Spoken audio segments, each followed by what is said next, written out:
আজ আমরা পশ্চিমবঙ্গের আসন্ন ২০২৬ সালের বিধানসভা নির্বাচন নিয়ে একটু আলোচনা করব। আচ্ছা, মূল প্রশ্নটা কি দাঁড়াচ্ছে? রাজ্যের ভোটারদের সামনে প্রধান বিবেচ্য বিষয়গুলো আসলে কি কি? বর্তমান শাসক দল তৃণমূল কংগ্রেসকে কি আবার সুযোগ দেওয়া উচিত, নাকি ধরুন বিজেপি বা বামফ্রন্ট সিপিআইএম এর মতো বিকল্পের দিকে তাকানো দরকার? আমাদের আজকের এই আলোচনা এটা বিভিন্ন জনমত আর রাজনৈতিক বিতর্কের উপর ভিত্তি করেই তৈরি। আমি মূলত বলবো তৃণমূলের শাসনের ধারাবাহিকতার পক্ষে, আর কেন বিজেপিকে প্রধান বিকল্প হিসাবে ভাবা মুশকিল সেই দিকগুলো নিয়ে। আর আমি একটু অন্য দিকটা তুলে ধরতে চাই। বর্তমান সরকারের কাজকর্ম নিয়ে যে প্রশ্নগুলো উঠছে আর রাজ্যে যে অন্যান্য বিকল্প শক্তি, তা সে বিজেপি হোক বা বামেরা, যেভাবে উঠে আসার চেষ্টা করছে, সেদিকে তাকিয়ে একটা নতুন দিশার কথা ভাবাটা আমার মনে হয় জরুরি হয়ে পড়েছে। স্বচ্ছতা আর রাজ্যের আসল অগ্রগতির প্রশ্নটা এখন সবচেয়ে বড়, তাই না? দেখুন, তৃণমূলকে আরও একবার সুযোগ দেওয়ার কারণ যদি ভাবি, তাহলে প্রথমেই আসে তাদের ওই জনকল্যাণমূলক প্রকল্পগুলো। যেমন ধরুন লক্ষ্মীর ভাণ্ডার। এটা কিন্তু বিশেষত গ্রামের মহিলাদের একটা আর্থিক সুরক্ষা দিয়েছে, অস্বীকার করার উপায় নেই। তাছাড়া তৃণমূল এখনও রাজ্যের যে সংখ্যালঘু ভোট ব্যাংক, সেটা ধরে রেখেছে বলেই মনে হয়, এবং বিজেপি বিরোধী ভোট একত্রিত করার ক্ষেত্রে তাদের ক্ষমতা, সেটাও অস্বীকার করা যায় না। অন্যদিকে বিজেপির ক্ষেত্রে ওই বহিরাগত বা বাঙালি সংস্কৃতির সাথে তাদের ঠিক সংযোগ হচ্ছে কিনা, সেই প্রশ্নটা কিন্তু থেকেই যাচ্ছে। তাদের হিন্দুত্ববাদী রাজনীতি বাংলায় ঠিক কতটা কার্যকর হবে তা নিয়ে বেশ সন্দেহ আছে।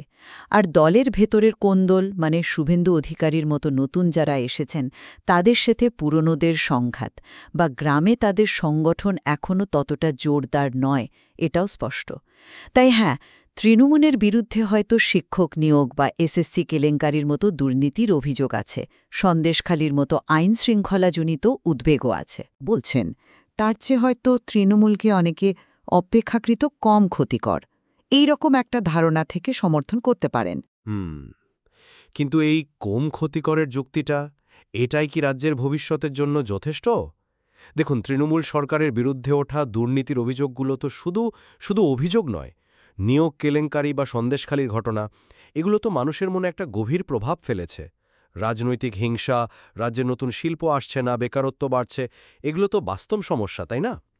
আচ্ছা, বিকল্প হিসেবে যদি বিজেপির কথা ভাবি, তারা ডাবল ইঞ্জিন সরকার, কেন্দ্রে আর রাজ্যে একই দল ক্ষমতায় থাকলে উন্নয়নের যে প্রতিশ্রুতি দিচ্ছে, সেটা তো কিছু ভোটারকে টানতেই পারে। তারা আবার দুর্নীতির বিরুদ্ধে বেশ কঠোর অবস্থান নেওয়ার কথা বলছে, অবৈধ অনুপ্রবেশ নিয়ন্ত্রণের কথাও বলছে, যেটা কিছু ভোটারের কাছে বেশ গুরুত্বপূর্ণ ইস্যু। আবার দেখুন, অন্যদিকে বামফ্রন্ট বা সিপিআইএমও কিন্তু এই পরিস্থিতিতে নিজেদের প্রাসঙ্গিক করে তোলার একটা চেষ্টা চালাচ্ছে। মীনাক্ষী মুখোপাধ্যায়ের মতো কিছু তরুণ মুখ সামনে আসছে। তারা সাম্প্রতিক কিছু আন্দোলনে, যেমন ধরুন আরজিকর হসপিটালের ঘটনায়, বেশ সক্রিয় ভূমিকা নিয়েছে। তারা কংগ্রেস বা আইএসএফের মতো দলের সঙ্গে একটা জোট গড়ার কথাও ভাবছে। তো আমার মূল বক্তব্যটা হলো, শুধু কম মন্দের বিচার না করে রাজ্যের সত্যিকারের উন্নতির জন্য একটা পথ খোঁজা দরকার। ভোটারদের সেই দিকেই মন দেওয়া উচিত। আপনি যে দুর্নীতির বা শিল্পায়নের অভাবের কথা বলছেন, তা আমি একেবারে উড়িয়ে দিচ্ছি না, কিন্তু বিজেপির বিকল্প হিসেবে উঠে আসার ক্ষেত্রে তাদের নিজেদেরও তো সমস্যা আছে, তাই না? তাদের অর্থনৈতিক প্রতিশ্রুতির পাশে ওই বাঙালি সংস্কৃতি নিয়ে সাধারণ মানুষের মনে যে সংশয় বা বিভাজনের রাজনীতির যে অভিযোগটা উঠছে, সেটা কি কম গুরুত্বপূর্ণ? তাদের নেতৃত্বের মধ্যে বোঝাপড়ার অভাব বা বাঙালি ভাবাবেগ বোঝার ক্ষেত্রে ঘাটতি, এ কথাও তো ওঠে। সেখানে তৃণমূল, অনেক সমস্যা আছে, কিন্তু বাংলার মাটিতে তৈরি হওয়া একটা দল তো বটেই। ঠিক কথা। বিজেপির বিভাজনের রাজনীতি বা ওই সাংস্কৃতিক সংঘাতের আশঙ্কা, এটা অবশ্যই একটা বড় চিন্তার বিষয়। কিন্তু প্রশ্নটা হলো, তৃণমূলের শাসনে শিক্ষা বা স্বাস্থ্যক্ষেত্রে যে রাজনীতিকরণের অভিযোগ উঠছে, যেমন আরজি কর বা ধরুন কসবা ল কলেজের সাম্প্রতিক ঘটনাগুলো, সেটাই বা রাজ্যের জন্য কতটা ভালো হচ্ছে? বেকারত্বের সমাধানটা কোথায়?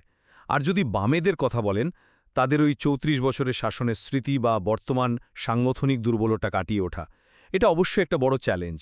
কিন্তু এটাও ঠিক, তাদের নতুন প্রজন্ম যেভাবে দুর্নীতি বা এই দুটো প্রধান দলের বিরুদ্ধেই বেশ সরব হচ্ছে, সেটাও তো একটা দিক। তারা তৃণমূল বা বিজেপি মানে কারোর সাথেই না গিয়ে একটা তৃতীয় বিকল্প তৈরির চেষ্টা তো করছে। ঠিক এখানেই তো মূল জটিলতাটা। মানে একদিকে তৃণমূলের চালু প্রকল্প, পরিচিত মুখ, কিন্তু সাথে দুর্নীতির ছায়া। অন্যদিকে বিজেপির উন্নয়নের স্বপ্ন দেখানো, কিন্তু একই সাথে সাংস্কৃতিক বিচ্ছিন্নতা বা বিভাজনের ভয়। আর বামেরা ফিরতে চাইছে, কিন্তু তাদের পুরনো শক্তি ঠিক কতটা ফিরেছে তা নিয়ে একটা প্রশ্নচিহ্ন আছে।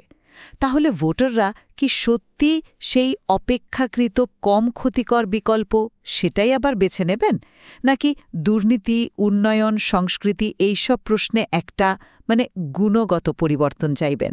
একদম। আর এখানেই সবচেয়ে গুরুত্বপূর্ণ কথাটা হলো, আমার মনে হয় ভোটারদের এই কম মন্দের হিসেব থেকে বেরিয়ে এসে নিজেদের পছন্দের দায়টা নিতে হবে। কারণ ভোটটা হয়ে গেলে আগামী 5 বছর ধরে ভালো মন্দ যাই ঘটুক না কেন, তার দায়ভার কিন্তু নাগরিকদেরই নিতে হবে। পরে একে অপরকে দোষ দিয়ে তো কোনো লাভ নেই। যে দলকেই বেছে নেওয়া হোক, সেটা যেন খুব ভেবেচিন্তে সব দিক বিচার করে হয়। রাজ্যের জন্য একটা স্পষ্ট দিশার প্রয়োজন, এটাই আসল কথা। সব মিলিয়ে যদি বলি, আমার অবস্থানটা হলো তৃণমূল কংগ্রেসের জনকল্যাণমূলক কাজের একটা ভিত্তি রয়েছে এবং বিজেপি বিরোধিতার প্রশ্নে তাদের অবস্থানটা বেশ স্পষ্ট, যা অনেকের কাছে গুরুত্বপূর্ণ। হ্যাঁ, দুর্নীতির অভিযোগ আছে, কিন্তু বিজেপির বিভেদকামী রাজনীতি এবং বাঙালি সমাজের সাথে তাদের যে একটা সাংস্কৃতিক দূরত্বের ধারণা তৈরি হয়েছে, সেই কারণে তৃণমূলই এখনও অনেকের কাছে রাজ্যের স্থিতিশীলতার জন্য হয়তো বেশ নির্ভরযোগ্য মনে হতে পারে। আর আমার মতটা হলো, দুর্নীতি, রাজনৈতিক হিংসা বা অর্থনৈতিক স্থবিরতার মতো বিষয়গুলো আর হালকাভাবে নেওয়ার জায়গা নেই। এই কম মন্দের যুক্তিটা হয়তো রাজ্যের অগ্রগতির পথে একটা বাধা হয়ে দাঁড়াচ্ছে। বিজেপি হোক বা বাম কংগ্রেস জোট, দেখুন, প্রত্যেকটা বিকল্পেরই নিজস্ব শক্তি আর দুর্বলতা আছে। ভোটারদের উচিত একদম খোলা মনে সবটা বিচার করে এমন কাউকে বেছে নেওয়া যারা সত্যিই রাজ্যের উন্নতি আর সুশাসনের পথে হাঁটতে পারে বলে মনে হয়। কারণ চূড়ান্ত সিদ্ধান্ত এবং তার ফল ভোগ করার দায়িত্ব ভোটারদেরই। নিঃসন্দেহে 2026 সালের নির্বাচন পশ্চিমবঙ্গের ভবিষ্যতের জন্য একটা সন্ধিক্ষণ হতে চলেছে। ভোটারদের সামনে পথটা একেবারেই সহজ নয়। ঠিক, বিভিন্ন দৃষ্টিকোণ থেকে এই বিষয়গুলো আরও খতিয়ে দেখা দরকার। আশা করি আজকের এই আলোচনাটা আমাদের শ্রোতাদেরকে একটু ভাবতে সাহায্য করবে। এই বিতর্কের আরও গভীরে যাওয়ার অবকাশ অবশ্যই আছে।